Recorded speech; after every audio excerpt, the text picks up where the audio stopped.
इस खास विश्लेषण में आपका स्वागत है। आज हम बाजार के उस शोर शराबे को पूरी तरह से म्यूट करने वाले हैं, जो अक्सर हमें असल मुद्दे से भटका देता है। हम निवेश की उन बुनियादी बातों पर फोकस करेंगे जो सच में जमीनी स्तर पर वेल्थ यानी संपत्ति बनाती हैं। तो चलिए सीधे डेटा और फैक्ट्स के साथ शुरुआत करते हैं। और इस पूरी चर्चा की नींव एक बहुत ही स्पष्ट विचार पर टिकी है। ध्यान से सुनिएगा। मैं आपको यहां कुछ ऐसा समझाता हूं जिसके बारे में बाजार में कोई बात नहीं कर रहा है। मैं प्रोफेसर अर्थ हूं। हर सेवा या वस्तु जिसका मूल्य है वो सभी अर्थ है। यह सिर्फ एक लाइन नहीं है, यह हमारा नजरिया है। हम उन छुपी हुई सच्चाइयों को सामने लाएंगे जो अक्सर हेडलाइंस में कहीं खो जाती हैं। आज के हमारे मुख्य विषय आपकी स्क्रीन पर हैं। हम निवेशक के व्यवहार से शुरू करेंगे, फिर व्यवस्थित निवेश, ग्लोबल मार्केट से हमारी तुलना, निफ्टी की मौजूदा वैल्यूएशन और इकोनॉमी के चक्रों पर बात करेंगे। और सबसे आखिर में हम ये समझेंगे कि बाजार की टाइमिंग से ज्यादा अनुशासन क्यों जरूरी है। तो चलिए पहले भाग से शुरू करते हैं, द इन्वेस्टर बिहेवियरल गैप। आखिर ऐसा क्यों होता है कि बाजार तो शानदार रिटर्न देता है, लेकिन एक आम निवेशक की जेब में वो रिटर्न आ ही नहीं पाता? अगर आप डेटा को ध्यान से देखें तो एक बहुत बड़ा बिहेवियरल गैप साफ नजर आता है। बाजार क्या कमा कर दे रहा है और निवेशक असल में क्या कमा रहा है, इसके बीच एक खाई है। और जानते हैं ये खाई क्यों बनती है? डर, लालच, पैनिक और हर हालिया खबर पर रिएक्ट करने की आदत की वजह से। ये सामान्य मानवीय भावनाएं अक्सर हमसे बिल्कुल गलत समय पर गलत फैसले करवाती हैं। सच कहूं तो बाजार में आपकी निवेश की स्किल से कहीं ज्यादा आपका अनुशासित व्यवहार मायने रखता है। देखिए, बाजार में निवेशक का सफर नॉन अर्गोडिक होता है। अब इसका सीधा सा मतलब यह है कि बाजार का औसत तो समय के साथ ऊपर चला जाएगा, लेकिन आपकी और हमारी निवेश यात्रा वैसी नहीं होती। बाजार एक रस्सी पर चलने जैसा है। बाजार तो अपनी चाल चल लेगा, लेकिन अगर घबराहट में आकर एक भी बड़ी गलती कर दी तो निवेश का सफर वहीं खत्म हो सकता है। एक भारी गिरावट में लिया गया कोई भी इमोशनल फैसला सालों की मेहनत पर पानी फेर सकता है। अब आते हैं भाग 2 पर, व्यवस्थित निवेश यानी सिस्टमैटिक इन्वेस्टिंग। तो सवाल यह है कि इन भावनाओं के उतार चढ़ाव से बचने का पक्का इलाज क्या है? इसका सीधा जवाब है SIP। निवेश की दुनिया के दिग्गज बेंजामिन ग्राहम की इस बात पर जरा गौर कीजिए। उनका कहना था कि निवेश के लिए डॉलर कॉस्ट एवरेजिंग, जिसे हम SIP कहते हैं, इससे बेहतर कोई और फॉर्मूला आज तक नहीं बना। बाजार में कीमतों का जो भी हाल हो, ये तरीका अंतिम सफलता का सबसे ज्यादा आत्मविश्वास देता है। इसका सबसे बड़ा सबक यह है कि लगातार निवेश करना सिर्फ पैसे लगाने का तरीका नहीं है, बल्कि ये हमारी अपनी भावनाओं के खिलाफ एक हेज यानी सुरक्षा कवच है। ये हमारे दिमाग के उस हिस्से को शांत करता है जो पैनिक करता है। जब आप एक सिस्टम बना लेते हैं तो इमोशंस बीच में आते ही नहीं। ये पूरा तरीका गणित पर आधारित है, और सबसे अहम बात, ये कोई 1-2 दिन का काम नहीं, बल्कि दशकों तक चलने वाली एक प्रक्रिया है। भाग 3, भारत बनाम वैश्विक बाजार। अब तक हमने थ्योरी की बात की।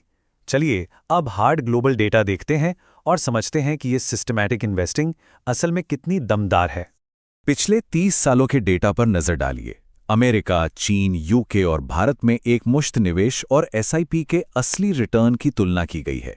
लंबी अवधि में सिस्टमैटिक निवेश लगभग हमेशा लंप सम निवेश को पीछे छोड़ देता है। सोचिए, जिन देशों के मार्केट में एक मुश्त निवेश ने कोई खास रिटर्न नहीं दिया या नुकसान कराया, वहां भी SIP ने खराब टाइमिंग के असर को काटकर पॉजिटिव रिटर्न जनरेट किया। और भारत के लिए ये आंकड़ा तो बस कमाल का है, 74%।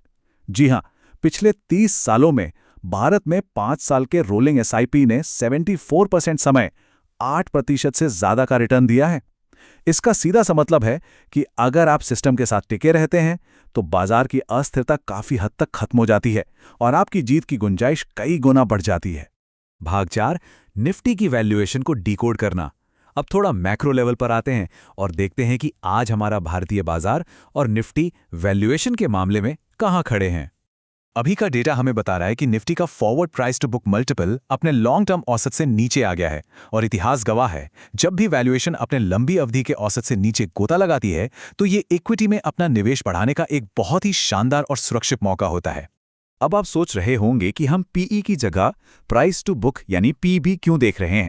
कारण बहुत साफ है।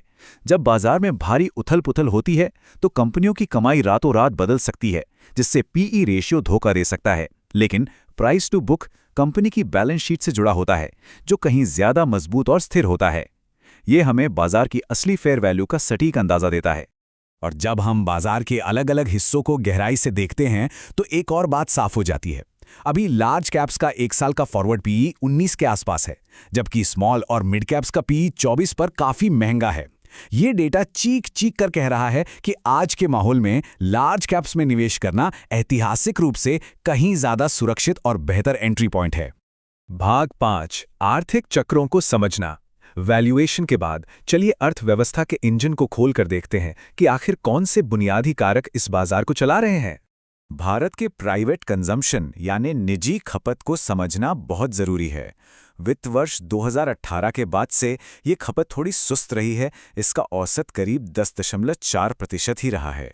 लेकिन सुनिए, अर्थव्यवस्था में हर चीज चक्रीय होती है, साइक्लिकल। खपत अभी धीमी जरूर है, लेकिन इसे पूरी तरह से खारिज कर देना एक बहुत बड़ी भूल होगी। ये नीचे है पर टूटी नहीं है। अब अगर कॉर्पोरेट मुनाफे की बात करें तो निफ्टी 500 कंपनियों के रिटर्न ऑन इक्विटी में काफी सुधार हुआ है। ऐसा इसलिए क्योंकि मार्जिन बेहतर हुए हैं और बैलेंस शीट मजबूत हुई है। कंपनियों ने अपना होमवर्क कर लिया है, बस अब उन्हें उसी खपत वाली डिमांड का इंतजार है जिसकी हमने अभी बात की, ताकि वो अपने पुराने पीक लेवल पर वापस लौट सकें। भाग 6 बाजार की टाइमिंग से ऊपर है आपका अनुशासन। चलिए अब तक हमने जो भी डेटा देखा है उसे एक बहुत ही काम के निष्कर्ष में बदलते हैं। तो बात का निचोड़ ये है, समस्या एसआईपी या सिस्टमैटिक निवेश में नहीं है। असली समस्या है उसे बीच में रोक देना। लंबी अवधि के औसत रातों रात नहीं बनते, उनमें वो बुरे दिन और बाजार के भारी क्रैश भी शामिल होते हैं। बाजार गिरा, आप घबराए और आपने अपनी एसआईपी रोक दी। बस संपत्ति बनाने के रास्ते में यही सबसे बड़ा रोड़ा है। जब निफ्टी अपने लॉन्ग टर्म औसत से सस्ता मिलने लगे तो हमारा काम बाजार का एकदम बॉटम यानी सबसे निचला स्तर खोजना नहीं है। कोई नहीं बता सकता कि बॉटम कहाँ है।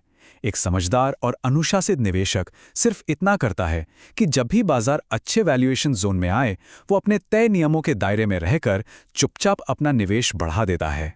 और यहीं पर आकर आपके सामने एक बहुत बड़ा सवाल खड़ा होता है।